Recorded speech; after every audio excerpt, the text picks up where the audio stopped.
আজকেও প্রবন্ধ ওই অনুচ্ছেদ প্রসঙ্গটা নিয়ে আলোচনা করব। তার আগে বলো যে তোমরা সব লিখেছো কিনা, গতদিন যেটা দিয়েছিলাম বাড়ি থেকে লিখে নিয়ে এসছো কে কে, ওরা সবার খাতাটি দিয়ে যাবা, কালেকশন করে দেবো। হলো, যারা ফাঁকি দিয়েছো সবটিকে উঠাবো আর বসো বাইরে নিয়ে গিয়ে। এখন দুটো পয়েন্টের সমস্যা, বাকিগুলো হয়েছে দেখাও খাতা। আর ব্যাস, কি কি পয়েন্ট, কি কি পয়েন্ট? একটা হচ্ছে সৌজন্যবোধ, আর একটা হচ্ছে সঙ্গীতের শব্দটা কি ছিল? হ্যাঁ হ্যাঁ হ্যাঁ হ্যাঁ, বাকিগুলো কোথায় তো? এই দেখা লিখেছিস তো?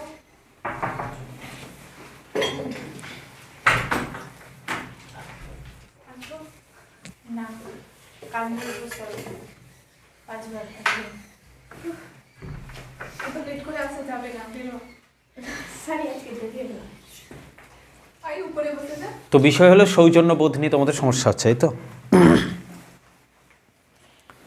সৌজন্যবোধ জিনিসটাকে বোঝার চেষ্টা করতে হবে আগে। ব্যবহার, আচার ব্যবহার যে জিনিসটা, এই ব্যবহার যদি ভালো থাকে সেটা সৌজন্যবোধ বলি। তোমার সাথে যদি কেউ খারাপ আচরণ করে, দুর্ব্যবহার করে, তখন তুমি বলবা যে সৌজন্যবোধ বলতে কিছু বোঝে নাই। কীভাবে ব্যবহার করা উচিত, আচরণ কীভাবে করা উচিত সেসবই কিছু জানে না, এটা বলা হয়। ঠিক আছে? তো সৌজন্যবোধ হচ্ছে আচার ব্যবহার। তো এগুলো কোথা থেকে শেখে শিক্ষার্থীরা? একজন মানুষ এগুলোর পাঠ কোথায় থেকে শেখে? পাঠশালা থেকে।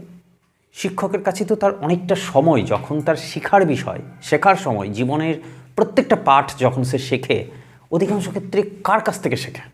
বাবা মায়ের কাছ থেকে হার্ডলি 3 থেকে 4 বছর শিখল, পরিবার থেকে ওই 3 থেকে 4 বছর, তারপরে ব্যক্তিগত জীবনে প্রবেশের আগে পর্যন্ত সময় পর্যন্ত কন্টিনিউ ওরা শিক্ষকের কাছ থেকে শেখে।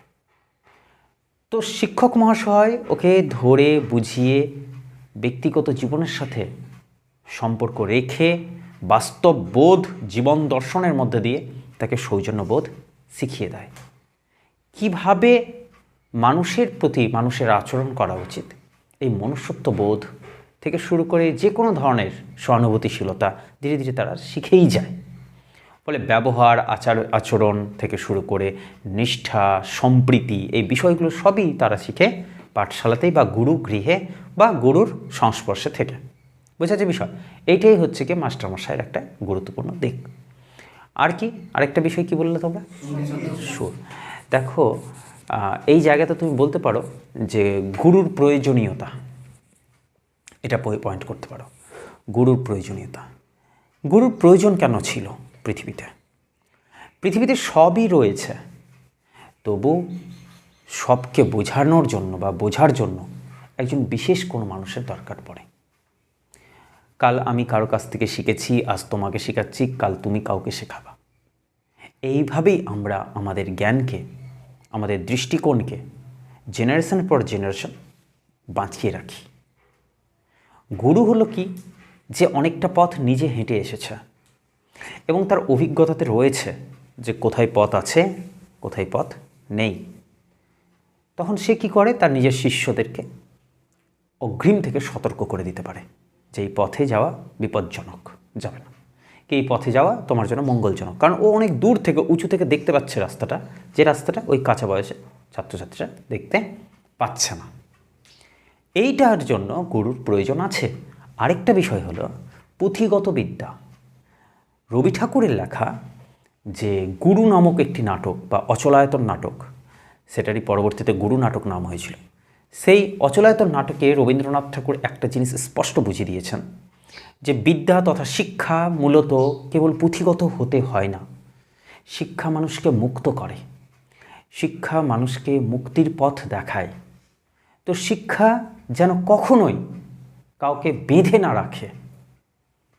কিন্তু আজকের দিনে যে শিক্ষাটা, ঔপনিবেশিক শিক্ষা ব্যবস্থায় বা যে এডুকেশন সিস্টেম আছে না, সেখানে পাঠ্যবস্তুকে কমপ্লিট করা মানেই হচ্ছে শিক্ষিত হয়ে যাওয়া। এই জায়গা থেকে কোথাও যেন মনে হয় যে শিক্ষক থাক আর না থাক, বই থাকলেই হয়ে গেল। কিন্তু প্রসঙ্গ হলো যে বইয়ের মধ্যে থাকা যে অক্ষরগুলো, যে বাক্যগুলো, যে বিষয়বস্তুটা খুবই কঠিন বলে মনে হচ্ছিল শিশুর কাছে, শিক্ষার্থীর কাছে। গুরু আসলে সেই অক্ষরগুলো জীবন্ত হয়ে ওঠে। গুরুর সংস্পর্শে বা গুরুর সান্নিধ্যে থাকলে সেই ভয়ঙ্কর, বিপজ্জনক, বিরক্তিকর, অস্বস্তিকর যে লাইনগুলো, বাক্যগুলো, সেগুলো থেকে যেন সঙ্গীতের সুর বের হয়, সেগুলো ভালো লাগতে শুরু করে, সেগুলো মিঠে হয়ে যায়। আবার গুরুর অবর্তমানেই পুঁথির প্রয়োজন আছে। গুরু যখন আসবে তখন গুরু স্বয়ং পুঁথি, তখন আর কিসের পুঁথি, কিসের বইপত্র, সবই মানে খোলামেলা জীবন। জীবনকে পড়তে শেখাবে যে, সেই তো প্রকৃত গুরু। আর এই গুরু তত্ত্ব, গুরুকুল শিক্ষা ব্যবস্থায় সবই ভারতীয় সংস্কৃতির একটি অন্যতম দিক। প্রাচীন শিক্ষা ব্যবস্থা এই গুরুকুল শিক্ষা ব্যবস্থার উপরে নির্ভর ছিল। তাই প্রকৃত শিক্ষক সে কী করবে, যে কি শিক্ষার্থীকে শুধুমাত্র পুঁথিগত বিদ্যা দিবে না, তার মধ্যে দিয়ে তাকে জীবনে বাঁচার, জীবন নিয়ে লড়াই করার এবং জীবনকে প্রতিষ্ঠিত করার শিক্ষা দিয়ে দেবে। সেই ক্ষেত্রে তার কাছে পুঁথিগত যে কথাগুলো, শ্লোকগুলো, বাণীগুলো, অক্ষরগুলো, সেগুলো হয়ে উঠবে কি প্রাণচঞ্চল, জীবন্ত, উন্মত্ত। ঠিক আছে, সেগুলো যেন খুবই তার কাছে ওই কী বলবো, আর বোরটাকে কী বলবো বাংলায়, বোর লাগছে বলি না আমরা, বিরক্তিকর বলা যাবে না, একঘেয়েমি বলতে পারো, হ্যাঁ কারেক্ট, একঘেয়েমিটা দূর হয়ে যায় গুরুর সংস্পর্শে আসলে। ঠিক আছে, এইসব কথা লিখলাম। ঠিক আছে, এরকম লিখতে লিখতে তোমার অনেক রাস্তা ক্লিয়ার হয়ে যাবে। লিখতে থাকতে হবে, যারা একদম টাচ করনি তাদের রিস্ক আছে, আগেও বলছি। ঠিক আছে, আর যারা শুরু করে দিয়েছো তারা একটু একটু করে দেখবে তোমার হাতে লেখা ধরা দিচ্ছে। ওকে, আজকে একটা নতুন টপিক নিয়ে করব। এখানে যে যে সাজেশনটা আমার কাছে আছে, সেখানে মোটামুটি 15টা প্রশ্ন আছে। এই 15টার মধ্যে 15টা রচনা, তার মধ্যে দেখো 2-1টা প্র্যাকটিস করলে তুমি বুঝে যাবে, যাই কোশ্চেন আসুক না পারবো। আর তুমি প্র্যাকটিসই করবা না একটাও, হাওয়াতে মারবা গুলি, চল হয়ে যাবে 2-4টা রিডিং পড়ে চলে যায়, তাহলে তো ভাই এভারেজ হয়ে গেল। ঠিক আছে, প্রশ্নটা হচ্ছে শুভ উৎসব সম্পর্কে। ব্যাপারটা কি কনসেপ্টকে বোঝার চেষ্টা করো। লিখে নাও, আগে প্রশ্নটা দিচ্ছি, আগে লিখে নাও।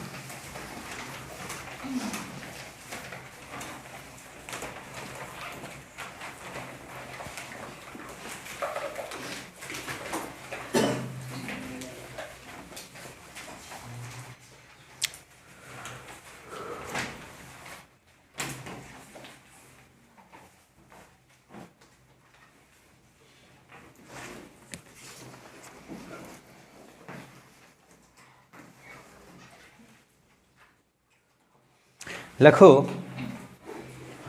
আমাদের উৎসবে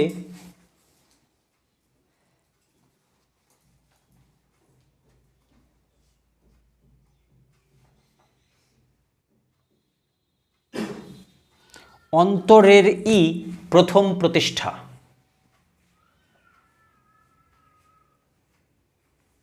অন্তরের প্রথম প্রতিষ্ঠা। পূর্ণচ্ছেদ। সমারোহ সহকারে, সমারোহ রয়কার রোহ সহকারে, সমারোহ সহকারে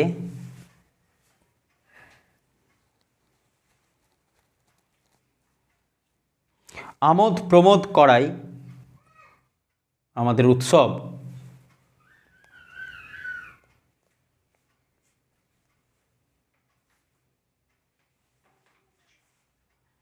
আমাদের উৎসব কিছুমাত্র চরিতার্থ হয় না।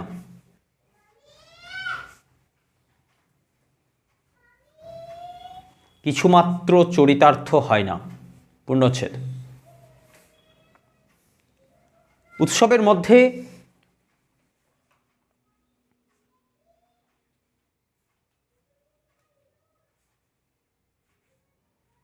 উৎসবের মধ্যে আন্তরিক প্রসন্নতা ও শুভেচ্ছাটুকু না থাকলেই নয়। উৎসবের মধ্যে আন্তরিক প্রসন্নতা ও শুভেচ্ছাটুকু না থাকলেই নয়। পূর্ণচ্ছেদ। উৎসব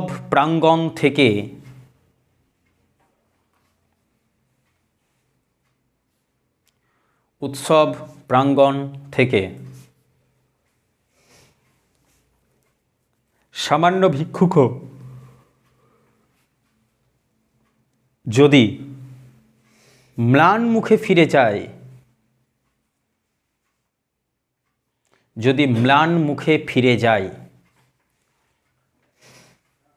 কমা উৎসব ব্যর্থ হয়, উৎসব ব্যর্থ হয়, পূর্ণচ্ছেদ। যে কোনো ধর্মেরই উৎসব হোক না কেন, যে কোনো ধর্মেরই উৎসব হোক না কেন,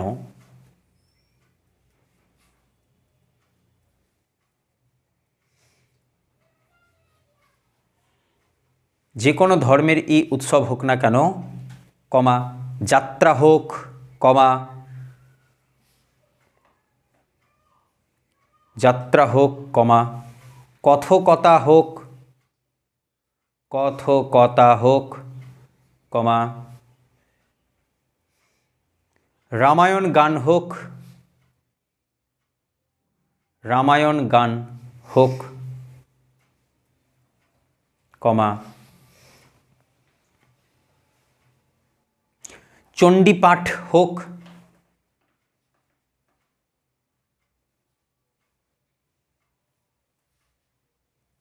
চণ্ডীপাঠ হোক, কমা যখন যা হয়, আবার কমা যখন যা হয় উন্মুক্ত গৃহ প্রাঙ্গণে এসে, উন্মুক্ত গৃহ প্রাঙ্গণে এসে সর্বসাধারণ যদি,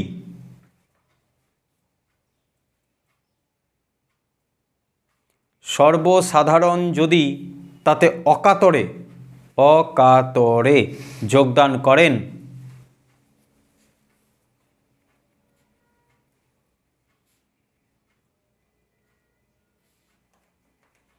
অকাতরে যোগদান করেন, কমা তবেই চিত্তের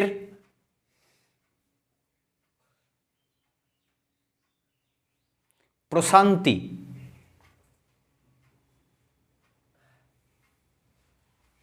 পূর্ণচ্ছেদ উৎসবের পূর্ণতা,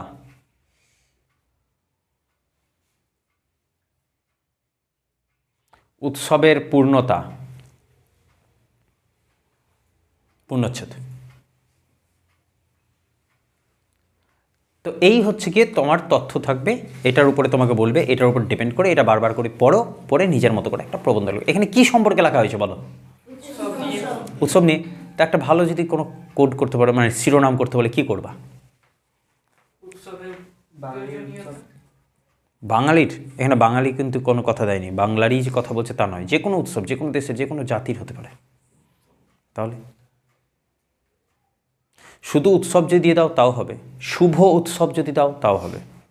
হৃদয়ের মিলন, মানে এখানে তো একই রকম উৎসব কথাটাকে নিয়ে আসো, কারণ ও কমনে আছে একদম। মানব জীবনে উৎসবের প্রভাব বা ভূমিকা করতে পারো। তো বই অনুযায়ী আমি এখানে দিলাম শুভ উৎসব।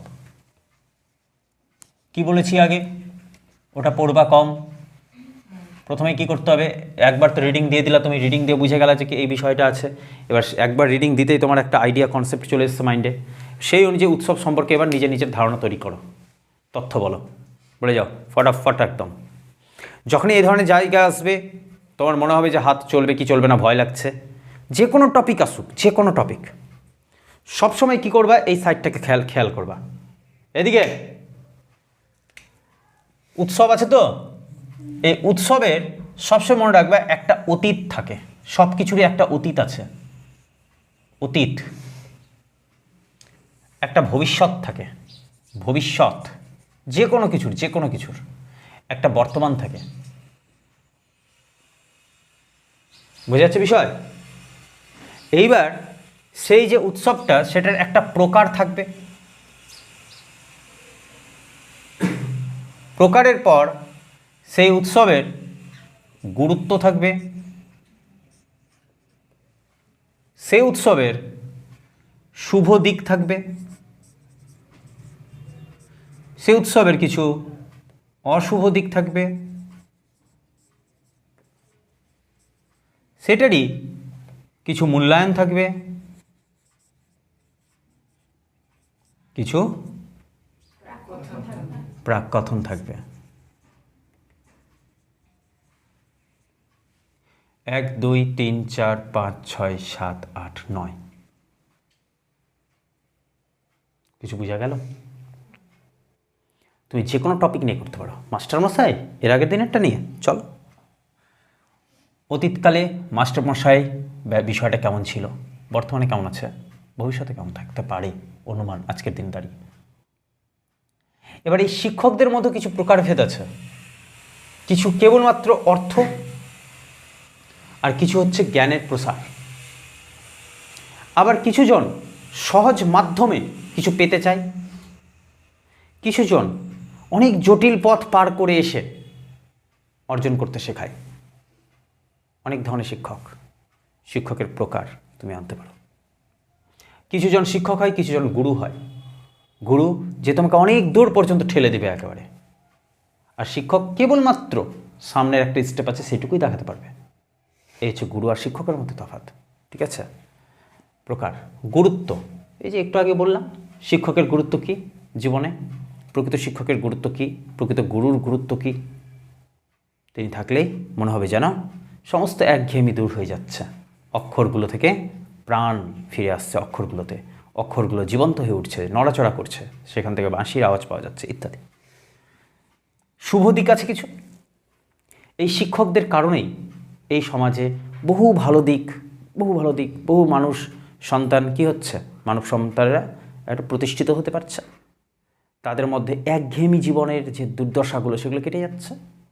ফলে শিক্ষার প্রয়োজন আছে, শিক্ষা আছে তো মানুষের বড় হওয়ার স্বপ্ন আছে তো তার ভবিষ্যৎ তৈরি হয়ে আছে, নয়তো তার নিচের যেখানে জ্ঞানের অবস্থাটাই ফাঁকা সেখানে তো আর কিছু থাকছে না, সেখানে তার জীবনটাই তৈরি হবে না, অনিশ্চয়তার মধ্যে দিয়ে সে এগোবে। এইভাবে করলাম। অশুভ দিক কী? বহু শিক্ষকদের এবার তুমি অনেক ধরনের ভুল ত্রুটিগুলো ধরার চেষ্টা করবা, শিক্ষক বা গুরুদের বর্তমান অবস্থার মধ্যে যা যা ভুল ত্রুটি আছে। তার প্রধান হচ্ছে কি, যে প্রচুর পরিমাণে অর্থের বিনিময়ে তারা পড়ায়, যার ফলে সব স্তরের ছেলেমেয়েরা সুযোগ সুবিধা পায় না। একটা সমস্যা হতে পারে এইটা, সব স্তরের ছেলেমেয়েরা সুযোগ সুবিধা পায় না। আর কি অশুভ দিক হতে পারে? বহু ছাত্রী এবং শিক্ষকের মধ্যে কি হয়, খারাপ সম্পর্ক তৈরি হয়, যার কারণে অনেক অভিভাবক তাদের মেয়েদেরকে পাঠাতে ভয় পায় শিক্ষকের কাছে। এই একটা সমস্যা আছে। বা অনেক সময় হেনস্থার শিকার হচ্ছে, এটা একটা অশুভ দিক, একটা খারাপ দিক। তবু এগুলোকে সরিয়ে দিলেও দেখা যায় অনেক শিক্ষক কেবলমাত্র পুঁথিগত বিদ্যা দিতে পারে, তার জীবনের যে বড় জ্ঞান ওটা দিতে পারে না, অথচ তারা যেন সেটা দিচ্ছে এটা প্রমাণ করার চেষ্টায় সবসময় লেগে থাকে। ফলে তাদের যাওয়া উচিত যে প্রাচীনকালের যে গুরুকুল ব্যবস্থা, সেই সব গুরুকুল ব্যবস্থা থেকে শেখা উচিত যে কিভাবে গুরু হওয়া উচিত। এইসব আমরা অশুভ দিকগুলোকে তুলে ধরতে পারি, ভবিষ্যতের কথা, মূল্যায়ন কথা, সেই একই প্রসেসে আমরা আনতে পারি। এইবার আমরা যেহেতু উৎসব সম্পর্কে বলছি, তাহলে উৎসবের কিছু এই তথ্যগুলো দিই। ঠিক আছে? এগুলোর বাইরেও তুমি এবার কি হবে, ওই তথ্যগুলো পড়বা। ওই তথ্যগুলো পড়ার পর তোমার মনে হবে যে হ্যাঁ এই জিনিসটার একটু ডিসকাশন করা যেতে পারে, তো যে কোনো একটা প্যারা তৈরি করে দিলাম ওইখান থেকে। যে কোনো জিনিসের অতীত, বর্তমান, ভবিষ্যৎ থাকবে। যে কোনো জিনিসের কিছু প্রকার থাকবে বা পদ্ধতি থাকবে, কিছু না কিছু থাকবে। আর গুরুত্ব থাকতে পারে, মানে ওটা প্রয়োজনীয়তা কী আছে, ওটা কিছু ভালো দিক থাকবে, কিছু মন্দ দিক থাকতে পারে। আর মূল্যায়ন, প্রাককথন তো আছে। আর ব্যাপারটাকে আমরা একটু বোঝার চেষ্টা করি যে এখানে আমরা কি করব। প্রথমে বলতে হবে তোমাকে প্রাককথনে গিয়ে যে জিনিসটা কি, জিনিসটা কি, উৎসব জিনিসটা কি, সেটাকে নিজের মতো করে ভাবার চেষ্টা করো। উৎসব হলো আসলে মানুষে মানুষে মিলন। সঠিক কিনা ভাবো একবার, মানুষে মানুষে মিলন। বাঙালির ক্ষেত্রে দেখা যায় একটি প্রবাদ, বাঙালির 12 মাসে 13 পার্বণ। অর্থাৎ বাঙালির বৈশাখ মাস থেকে শুরু করে চৈত্র মাস পর্যন্ত বিভিন্ন ধরনের উৎসব। বাঙালির, আমি কিন্তু হিন্দু মুসলিম কিছু বলিনি, হিন্দু মুসলিম সবই নিয়ে, বাংলায় যারা বসবাস করে জন্মগ্রহণ করে তারা সবাই বাঙালি। তো বাঙালির 12 মাসে 13 পার্বণ। বৈশাখের প্রথম দিন থেকে শুরু করে চৈত্রের শেষ দিন পর্যন্ত তাদের বহু উৎসব লেগেই থাকে। এই উৎসবগুলি মানুষের মধ্যে একঘেয়েমি দূর করে তাদেরকে জীবনের স্রোতে ফিরিয়ে নিয়ে আসতে সাহায্য করে। তবু এই উৎসব যুগ যুগান্তরে বদলে গেছে তাদের রূপ এই উৎসবের প্রয়োজনীয়তা হারিয়ে গেছে বা পরিবর্তন হয়েছে, তখন এই উৎসবের বহিরঙ্গ এবং অন্তরঙ্গের মধ্যেও কিছু পার্থক্য ঘটে গেছে। এই হলো প্রাক্কথনের কথা। এবার কি বলবো? অতীত। এবার চলে যাই আমরা অতীতের দিকে। ঠিক আছে, অতীতের দিকে তাকালে দেখা যায় উৎসব মূলত ছিল মানুষের সাথে মানুষের মিলন। সে সময় উঠোন ছোট ছিল, মানুষের ভিড় ছিল অনেক বেশি।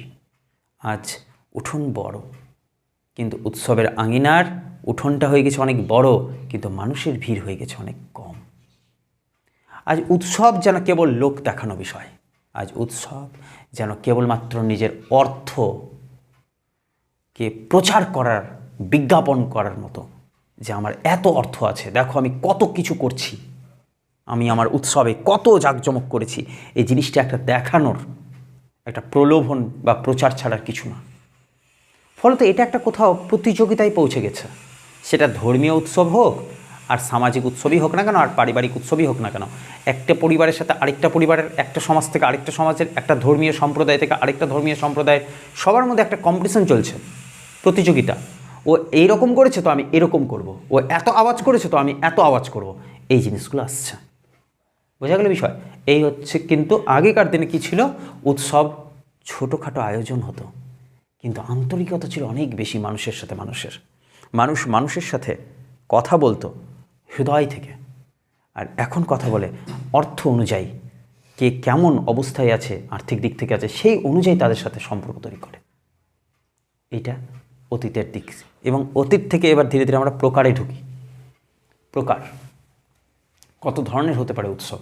উৎসব বহু ধরনের হতে পারে। সামাজিক উৎসব হতে পারে, পারিবারিক উৎসব হতে পারে, আবার রাজনৈতিক বা জাতীয় উৎসব হতে পারে, ধর্মীয় উৎসব হতে পারে।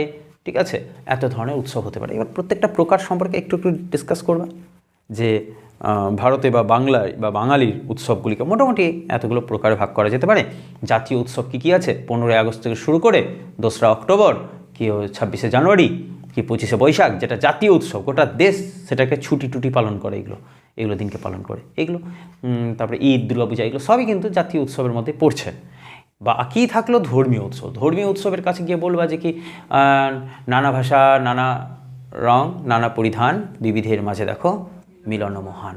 তো ভারতে বহু রং, বহু বর্ণ, বহু ভাষা, বহু ধর্ম মানুষ থাকা সত্ত্বেও আমরা এক বাক্যে বলতে পারি যে কি এত এত ভাষা, এত এত বর্ণ, এত এত এত ভিন্নতা, তারপরেও আমরা এক। এই একজোট হয় আমাদের উৎসবগুলোতে এসে। উৎসবগুলো আমাদেরকে প্রমাণ করে দেয়। যেমন বাঙালির সবচেয়ে বড় উৎসব দুর্গাপূজা। মূলত এটা হিন্দু ধর্মানুযায়ী।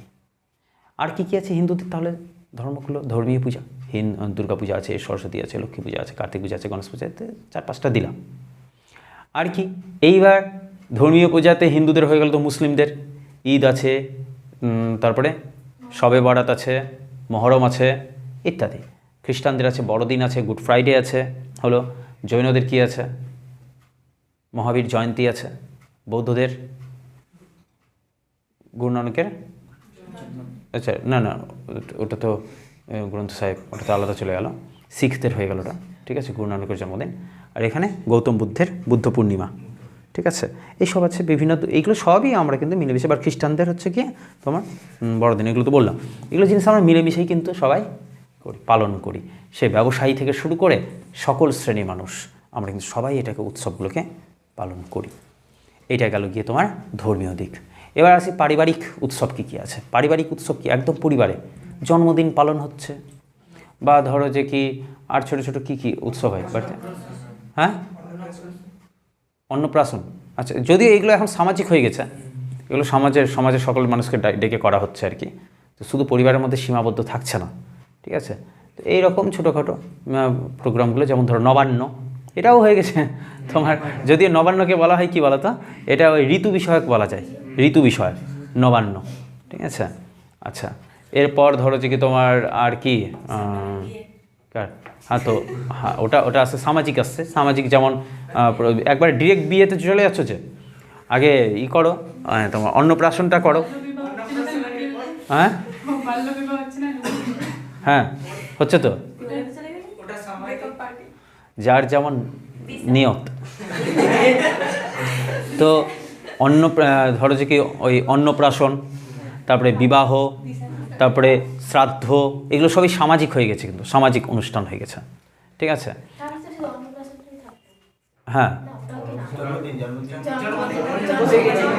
আচ্ছা, ঠিক আছে। কিছুই তো এইরকম পরিবারের আর এখন কিছু থাকছে না, সব আত্মীয় স্বজনকে না খাওয়ালে আবার রাগ করবে, মন খারাপ করবে, খাইয়ে দিই একটু, এই আর কি। তো এইসবের একটু নাম টামগুলো করলাম, ঠিক আছে। তো এরপরে আর কি করতে পারি? পারিবারিক ঝগড়া, ওটা উৎসব, বাঁদর মেয়ে, বেয়াদ্দপ, এই যে গাধা কথা, এদিকে দেখো। গুরুত্ব, আর গুরুত্বটাকে আমরা একটু দেখি যে গুরুত্ব জিনিসটা কি, মানে এই উৎসবের প্রয়োজনটা কীরকম ছিল বা কীরকম হওয়া উচিত উৎসবের প্রয়োজনীয়তা। উৎসব আসলে মনে হয় যেন কত দিনের পর ভাঙা হাটের মধ্যে নতুন করে ভিড় জমেছে মানুষের, আর উৎসব চলে গেলে মনে হয় হাট ভেঙে গেছে, কেবল ঝিঝি পোকার ডাক শোনা যায়। উৎসব আসলে ঘরে ঘরে আলো জ্বলে ওঠে, অন্য দিনগুলো আলো নেভায়, আর সেদিন আলো জ্বলে ওঠে। অন্যান্য দিন আমরা দরজা বন্ধ করে রাখি, উৎসব আসলে দরজা খুলে দিই। অন্যান্য দিন নিজেদের ব্যস্ত মুখর জীবনে ব্যস্ত থাকি, নিজেকে সবার থেকে আলাদা করে নিই। উৎসব আসলে নিজেদের ব্যস্ত জীবন থেকে অবসর নিয়ে আমরা সবাই এক জায়গাতে গিয়ে সম্মিলিত হই, খোলা আকাশের নিচে আমরা দাঁড়াই, আর কোথাও যেন একটা ভেতর থেকে আন্তরিকতার ঐক্যবদ্ধতা আমরা অনুভব করি, আর অনেক মানুষের সাথে নিজেকে মিলিয়ে দেওয়ার একটা আনন্দ উপভোগ করতে থাকি। এই জিনিসগুলোই হচ্ছে গিয়ে আমাদের মনুষ্যত্ববোধকে জাগিয়ে রাখার, বা মানুষকে যে মানুষ সে যে যন্ত্র নয় সেগুলো প্রমাণ করার জন্য, সেই মনুষ্যত্ববোধকে বাঁচিয়ে রাখার জন্য উৎসব, আনন্দ, এগুলো মানুষের জীবন থেকে সরে না যাওয়াই ভালো। ফলে উৎসব আছে যতক্ষণ, ততক্ষণ মানুষের হৃদয়ে অন্ধকার হয়ে যাওয়া অংশগুলি ধীরে ধীরে ধীরে ধীরে আলোকিত হতে থাকবে। জমাট বেঁধে যাওয়া পাষাণ অংশগুলো ভেঙে একটা না একটা সময় নদী ঠিকই নিজের রাস্তাতে চলতে পারবে। তো জীবন স্রোতকে বাঁচিয়ে রাখার জন্য এটা অত্যন্ত জরুরি, উৎসবের প্রয়োজনীয়তা আছে, থাকবে, ছিল। ঠিক আছে, নেক্সট কি বলছে? বর্তমান অবস্থা কি? বর্তমান দিকে দেখলে উৎসব হয়ে উঠেছে এক মহামারাত্মক রোগ। উৎসবের নামে মানুষ কেবলমাত্র নিজের অর্থ প্রচার করছে না, সেটা লোক দেখানো একটা প্রতিযোগিতা এবং কোথাও কুসংস্কারে রূপান্তরিত হয়েছে। উৎসব না করলে মানুষ খারাপ বলবে, উৎসব না যুক্ত হলে আমাকে সমাজ থেকে খারাপ নজরে দেখা হবে, উৎসবে যদি আমি হই হুল্লোড় না করি তাহলে কোথাও যেন আমাকে খারাপ নজরে সবাই আলাদা করে দেখতে শুরু করবে। এই ভয়, এই অসন্তুষ্টি ক্রমাগত মনুষ্যত্ববোধকে ক্ষতিগ্রস্ত করে চলেছে। বর্তমানে উৎসব মূলত যদি ধর্মীয় উৎসবগুলি বলা যায় তাহলে সেগুলো সাংঘাতিকভাবে সাম্প্রদায়িক দাঙ্গা লাগানোর জন্য যথেষ্ট আছে। আজ প্রত্যেকটা উৎসব যেন রাজনৈতিক নেতাদের হাতের পুতুল খেলায় পরিণত হয়েছে। তারা সবগুলোকে নিয়ন্ত্রণ করছে, মানুষের আবেগ নিয়ে তারা খেলতে শিখে গেছে। মানুষ আজ ভীষণ অসহায়, তাদের সবচেয়ে প্রিয় উৎসবগুলো আজ তাদের কাছে সবচেয়ে ভয়ের বিষয় হয়ে উঠেছে। তারা বেঁচে আসবে তো, বেঁচে ফিরবে তো? দেখা যায় যে উৎসবগুলোতে মানুষ আগে অত বিশ্বাস করতো না বা কম বিশ্বাস করতো, সেইগুলোর কারণে আজ দেখা যাচ্ছে বড় বড় নদীগুলো সাংঘাতিকভাবে দূষিত হয়ে যাচ্ছে। বড় বড় নদীগুলোতে গিয়ে এমন উৎসবের হই হুল্লোড়, সেখানে বাসি ফুল থেকে শুরু করে আরও যে বিভিন্ন জিনিস দেওয়ার কারণে নদীগুলো নিজেদের অস্তিত্ব হারিয়ে ফেলছে। এটাও যেমন একটা বিষয় আছে, তেমনি এই শব্দ দূষণের মতো সাংঘাতিক বিস্ফোরক আওয়াজ, সেটা রামনবমী হোক আর মহরমই হোক, এত সাংঘাতিকভাবে সেই আওয়াজে বহু মানুষের যেমন কষ্ট হচ্ছে, তেমন পশু পাখি প্রকৃতি সাংঘাতিকভাবে ক্ষতিগ্রস্ত হচ্ছে। ফলে উৎসব কেবল নিজেদের আনন্দের বিষয় না, উৎসব নিজের পরিবেশকে সুস্থ রাখার দিকেও নজর দিতে হবে। তো উৎসব যেন হয় সবার মধ্যে যেন সুখ শান্তি সমৃদ্ধি বজায় থাকে, সেই ধরনের উৎসবই মূলত করা উচিত। কিন্তু বর্তমানে এই প্রকারের উৎসব না তো হচ্ছে, নইবে তাকে হতে দেওয়া হচ্ছে। ঠিক আছে, এই হচ্ছে বর্তমানের অবস্থা। শুভ দিক, উৎসব মূলত ধর্মীয় বা সামাজিক কারণ নয়, উৎসব মূলত মানুষের হৃদয়ের বিষয়। হৃদয়কে আনন্দিত রাখার জন্য, সবার সাথে মিলেমিশে থাকার জন্যই এই উৎসবের সৃষ্টি হয়েছিল, অর্থাৎ বিনোদনের জন্য। উৎসবের পেছনে ছুটে নিজের সবচেয়ে বেশি প্রয়োজনীয় সময় বা গুরুত্ব হারিয়ে দেওয়ার জন্য নয়। উৎসব করতেই হবে এমন বাধ্যতামূলক কিছু না, কিন্তু উৎসব তো হৃদয়ের বিষয়, বাইরে দেখানোর বিষয় না। আনন্দিত আমি আছি, তো সে আনন্দটাকে আমি নিজের সাথে শেয়ার করব, এই না যে লোককে বলে বোঝাবো যে আমি ভীষণ আনন্দ আছে। তেমনই উৎসব যতটা না বাইরে হয় তার চেয়ে বেশি হয় ভেতরে, অন্তরঙ্গে উৎসব হয়, কিন্তু আমরা অন্তরঙ্গের উৎসবকে বুঝতে পারি না। এই শুভ দিকটা রয়েছে, যা উৎসব কি হয়, মানুষের ভেতরের যে অস্তিত্বটা আছে সেটাকে নরম করে দেয়। ভিতরের যে পাষাণ অংশটা, যেটা ধীরে ধীরে ধীরে ধীরে ধীরে ধীরে পাষাণ হয়ে উঠছে, সেটাকে মুক্ত করে দেয়। উৎসব আসলে মানুষ হেসে ওঠে, কোনো কারণ ছাড়াও হেসে ওঠে। মানুষ উৎসব আসলে অন্য মানুষের প্রতি, আত্মীয় স্বজনদের প্রতি কোথাও একটা আবেগ অনুভব করে। এই জিনিসগুলো কোথাও না কোথাও এই সমাজকে, মনুষ্যত্ববোধকে বা মানব সভ্যতাকে আরেকটু একের পর এক, স্টেপ বাই স্টেপ বা একটার পর একটা মুহূর্তে কিন্তু এগিয়ে দিচ্ছে। মানুষকে দেবতা করে তুলতে হবে, অথবা মানুষ হারিয়ে যাবে দানবের পথে, রাক্ষসের পথে। দিনকে দিন দেখা যায় সমাজে ভ্রষ্টাচার, অত্যাচার, নির্মমতা বেড়ে যাচ্ছে, ধর্মীয় হানাহানি, খুনোখুনি বেড়ে যাচ্ছে, রাজনৈতিক দাঙ্গা থেকে শুরু করে রাজনৈতিক সমস্যাগুলি মানুষের জীবনে সাংঘাতিক কষ্ট দিচ্ছে। তারপরেও এই উৎসবগুলো বহু মানুষের জীবনে সুখ সমৃদ্ধি নিয়ে আসে। বিভিন্ন উৎসব অনেক গরিব মানুষের সংসার চালায়, অনেক মানুষের তাদের ক্ষুধা দূর করে। মন্দিরের বাইরে থাকা বা মসজিদের বাইরে থাকা বহু ভিখারি তারা প্রাণ খুঁজে পায়। এমনকি বহু ব্যবসায়ী, ক্ষুদ্র ব্যবসায়ী, তারা এই প্রতিষ্ঠানগুলি বা যেখানে উৎসব হয় সেই সব জায়গাগুলোতে বা মেলা যেখানে প্রাঙ্গণ বসে, সেখানে প্রচুর পরিমাণে তাদের জিনিসপত্র বিক্রি করে তাদের সংসার চালাতে সাহায্য হয় তাদের, অর্থাৎ তাদের আর্থিক সমস্যার সমাধান করে দেয় এই উৎসব। ফলে উৎসবের বহুমুখী উপকারিতার দিক আছে। এবার আসি অশুভ দিক।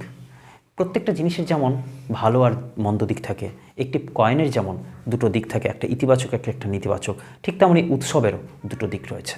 উৎসব একাধারে ভালো, একাধারে মন্দ। উৎসবের সঠিকভাবে প্রয়োগ করলে উৎসব আমাদের জীবনকে সচ্ছল করে দেবে, আনন্দময় করে দেবে এবং সেটা মঙ্গলময় করে তুলবে। কিন্তু উৎসবকে আজ হাতিয়ার বানানো হয়েছে, সেটা বইমেলা থেকে শুরু করা হোক বা অন্য যে কোনো ক্ষেত্রে, কৃষি মেলা অথবা দুর্গাপুজো থেকে শুরু করে কালী পুজো বা মহরমে অনেক ভিড়, যেমনটাই হোক, সেটা কোথাও না কোথাও বর্তমানে কি হয়েছে, একটা ভুল রাস্তায় চলছে। সেটা কোথাও রাজনৈতিক নেতাদের দাসে পরিণত হয়েছে এই উৎসবগুলো, যেমন তাদের হাতিয়ার, তারা এই উৎসবগুলোকে হাতিয়ার করে মানুষে ভেদাভেদ তৈরি করার চেষ্টা করছে। অথচ উৎসব যা মানুষের ভেদাভেদ দূর করত, সেই উৎসব হয়ে উঠেছে আজ মানুষের মধ্যে প্রাচীরের মতো। হিন্দু আর মুসলিম কখনোই একই উৎসবে মিলিত হতে চাইছে না বা পারছে না। কোথাও যেন তারা হৃদয়ের আবেগেই আঘাত খেয়ে যাচ্ছে বা পেয়ে যাচ্ছে।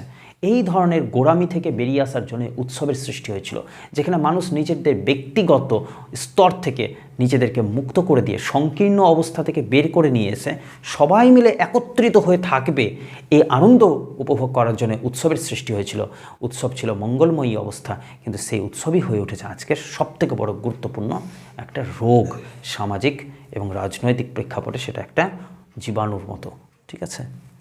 ভবিষ্যৎ আজকের যে উৎসব, সে কেদারনাথের আক্রমণ, মুসলিম আক্রমণ, আর বিভিন্ন জায়গাতে হিন্দু, মুসলিম, খ্রিস্টান বা বৌদ্ধ, জৈন যুগান্তর ধরে কখনো পাল আক্রমণ, কখনো সেন যুগের আক্রমণ, কখনো মুসলিমদের আক্রমণ, কখনো ইংরেজদের আক্রমণ, এই সবে কোথাও না কোথাও যুগান্তর ধরে চলে আসা বহু উৎসব কিন্তু নষ্ট হয়ে গেছে। বহু উৎসব ছিল, বহু উৎসব নষ্ট হয়ে গেছে। আগামীতেও উৎসবগুলোর রূপ পরিবর্তন হবে, সেটা খুবই স্বাভাবিক। কখনো বীরাষ্টমী ব্রত ছিল, তো কখনো প্রতাপাদিত্য উৎসব পালন করা হয়েছিল, সেগুলো আজ কোথায়?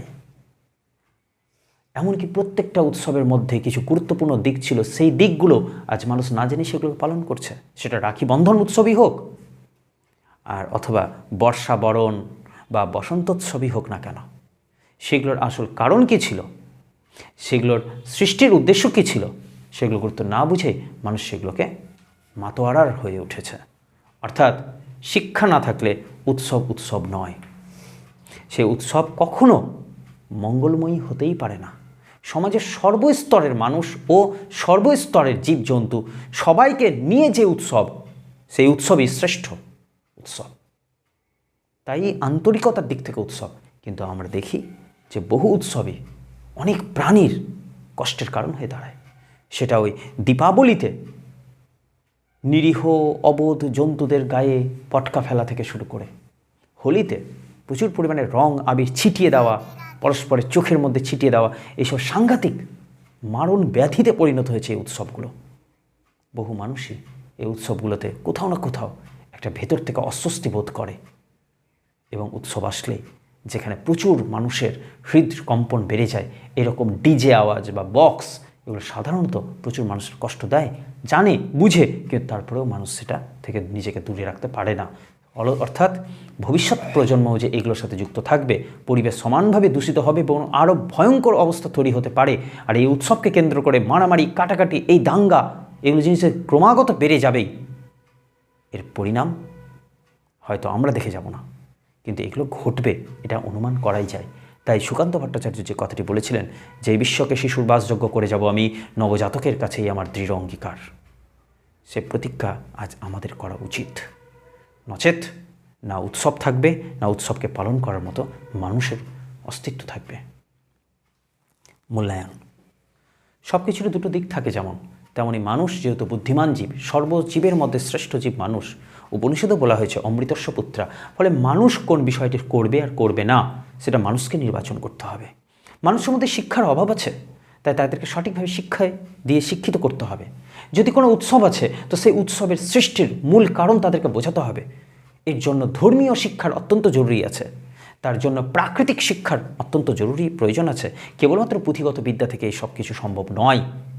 ফলে সমাজে এমন কিছু সংগঠন দরকার আছে, এমন কিছু সংগঠন যারা মানুষের কাছে গিয়ে উৎসবের উপকারিতা সম্পর্কে বোঝাবে, উৎসবের প্রয়োজনীয়তা বোঝাবে, এবং উৎসবকে বিশেষভাবে মানুষের আগ্রহ বৃদ্ধির জন্য, তাদের সংস্কৃতিকে আরও শক্তিশালী করার জন্য যেন উৎসবগুলো পালন করা হয়, নাকি অপসংস্কৃতি এগিয়ে দেওয়ার জন্য, সেদিকে নজর রেখে উৎসবগুলোর শুভ দিককে গ্রহণ করতে হবে। অর্থাৎ ইতিবাচক দিকগুলোকে গ্রহণ করতে হবে, নেতিবাচক দিকগুলোকে বাতিল করতে হবে। তবেই উৎসব হয়ে উঠবে উৎসবের মতো, নচেত তার সর্বনাশের আরও এক ধাপ এগিয়ে দেবে মানব সভ্যতাকে।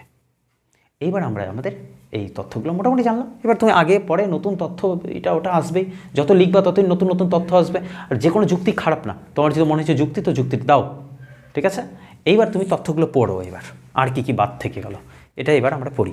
বলছে আমাদের উৎসবে, তোমার না পড়লে চলবে, তোমার মন দিয়ে শোনো, আমাদের উৎসবে অন্তরেরই প্রথম প্রতিষ্ঠা। তাহলে আমরা যে উৎসবগুলো করি সেখানে আসল কোথায় প্রতিষ্ঠা করতে হবে? উৎসবটাকে বাইরে নাকি অন্তরে? অন্তরে। সমারোহ সহকারে, সমারোহ মানে দারুণ হইচই করে, সহকারে আমোদ প্রমোদ করায়, মানে আনন্দ ফুর্তি হই হুল্লোড় এইসব করায় আমাদের উৎসব কিছুমাত্র চরিতার্থ হয় না, প্রকৃতপক্ষে উৎসব পালনই হয় না। এটাই বলছে, উৎসব কিছুমাত্র চরিতার্থ হয় না, মানে উৎসব প্রকৃতপক্ষে এটা পালনই হয় না। উৎসবের মধ্যে আন্তরিকতা, অর্থাৎ অন্তর থেকে আমি ব্যাপারটাকে চাইছি, প্রসন্নতা মানে হাসি খুশি আনন্দ, আর শুভেচ্ছাটুকু না থাকলেই নয়। শুভেচ্ছাটুকু না থাকলে কখনোই এটা মানে হয় না আর কি। সবাই সবাইকে শুভেচ্ছা জানাচ্ছে, কিন্তু সেই শুভেচ্ছা জানানোর মধ্যে আবার আন্তরিকতা নাই, তাহলে কী করে হবে? ঠিক আছে, উৎসব প্রাঙ্গণ থেকে সামান্য ভিক্ষুকও যদি ম্লান মুখে ফিরে যায়, একজন সামান্য ভিক্ষুক উৎসবের প্রাঙ্গণে এসে যদি খালি হাতে ফিরে যায়, তাহলে সে উৎসব হয় না, সে উৎসব ব্যর্থ হয়ে যায়। যে কোনো ধর্মেরই উৎসব হোক না কেন, যে কোনো ধর্মেরই হোক না কেন, যাত্রা হোক, কথকতা হোক, রামায়ণ গান হোক, চণ্ডীপাঠ হোক, যখন যা হয় হোক, কিন্তু উন্মুক্ত গৃহ প্রাঙ্গণে, চার দেওয়ালের মধ্যে সীমাবদ্ধ থেকে নয়, উন্মুক্ত খোলামেলা জায়গাতে হোক। সেখানে সর্বসাধারণ যদি এসে দাঁড়ায়, অকাতরে যোগদান করে, সর্বসাধারণ না, সকল মানুষ যেন এসে দাঁড়াতে পারে, কোথাও যেন কারো সীমাবদ্ধতা না থাকে, তবেই বুঝবে চিত্তের প্রশান্তি আছে সেখানে। তোমার মন হৃদয় তখনই শান্তি পাবে, আর সেখানেই উৎসবের পরিপূর্ণতা লুকিয়ে আছে, বাইরে না। এবার তোমার যদি এখান থেকে আরও কিছু নেওয়ার ইচ্ছা থাকে তো যে কোনো ধরনের পয়েন্ট বানিয়ে করো, কোটেশন, গান ইত্যাদি ইত্যাদি ইউজ করো। যদি মনে হয় না উৎসব সম্পর্কে আমি একটু আরও কিছু জানতে চাই, তো গুগলে সার্চ করো। বই কিনতে পারবো না তো ঠিক আছে, গুগলে সার্চ করো, দেখবো উৎসব সম্পর্কে ওখানে কিছু ধারণা দিচ্ছে। সবটা নিয়ে কিছু একটা লেখো,